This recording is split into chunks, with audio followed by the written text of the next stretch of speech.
While you at it peeping this shit, go ahead to youtube.com/waterway TV and subscribe to that shit. Yeah, you know the waves in it. Baseball when hitting a home run, hit it with the coldest rains. And even on my bad days, I'm a clutch to finish. The track diminished, the booth burnt, hands is itching. Damn. That was like our first like introduction, because that was like right when we first started Waterwave, like literally like the first month of Waterwave.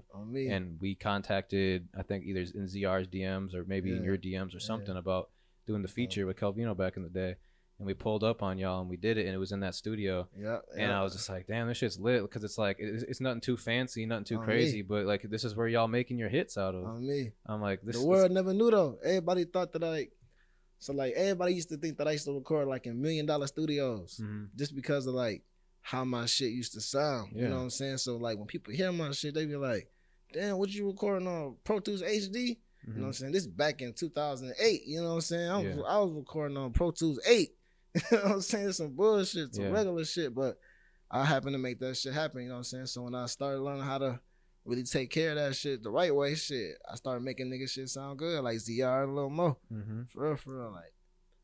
Man. You were because you were like their main engineer, because I feel like I was in their all their only songs, engineer. or at least in most of their songs, you hear the YP engineering tag. Look, this is the interview, so I'm gonna go crazy. So it's like for real, I was behind all this shit, like from the engineering to the writing, to the production.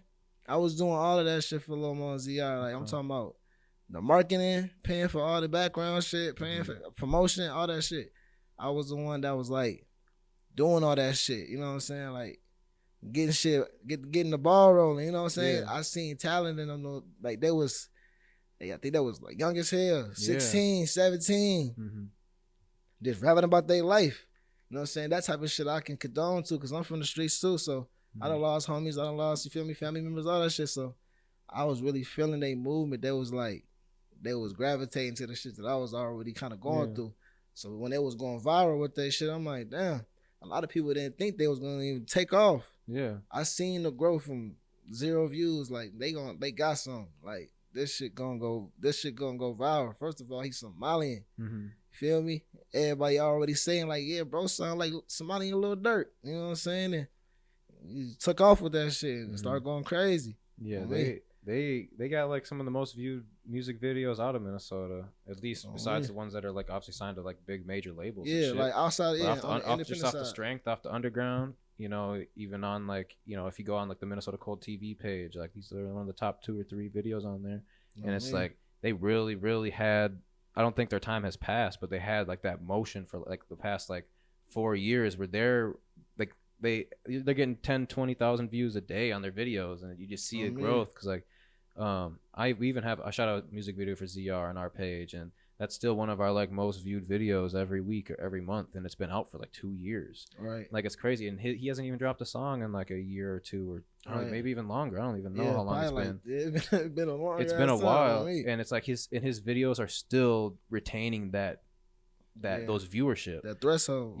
When you, I guess since we're on the topic, when you're working with them back in the day, what did you like kind of feel it from the first few studio sessions that they could blow, or was it just like, damn, once people started hearing it and the perception you're getting, you just put the foot on the gas pedal? Like, no, I ain't even gonna lie. Like kind of like, I don't know if you remember the last interview I had with Shake, when Shake was saying like if you in the studio with YP, like he don't really tell everybody like that shit heat, that shit hot. You know what I'm saying? If I say that, it's like I be believing that shit from the beginning. Like not when it gets 100,000 views. I ain't that type of nigga. I know potential like right off the back. So like when we was in the studio working, like them first 2-3 songs, I'm like, I think we got some. And that's when I told my mans. At first I just started being that engineer. They was paying me for studio time and shit.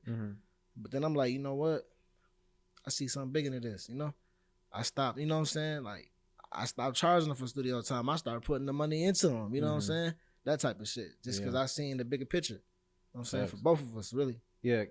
When Life of the Party and even like Fendi Fanatic and all their other big hits were like popping during that time period, were you getting approached with a lot of like basically a lot of business opportunities? Or I know the features were rolling in like crazy. I'm already knowing that was something, because like every artist takes advantage of that shit. I'm already knowing features are rolling in like crazy. But I mean, even like on the extent of like labels or bigger management companies reaching out, and since you were kind of almost in that like bigger brother spot for them, like did you get any of that attention coming your way? So we got one situation that had came. Basically with forgot the dude's name, Rosenberg, dude from Def Jam. At the time, he was coming to Minnesota and shit to grab a gang of other artists and shit. He had ended up coming to get Nimic. You know what I'm saying? So I was hearing like, yo, you need to pitch y'all shit to bro, cause you know what I'm saying, they got the outlet right now. Like I had a lot of opportunities, like even within the city, like people tried to come and sign us and shit. Like for real though. Like I ain't even lying, like real live sign motherfuckers and shit, like off that shit, cause they seen what was going on. They seen the wave. You feel me? Like it wasn't like 1 video, 2 videos, 3 videos. No, it was like 10. Like he was, you know what I'm saying? Hidden.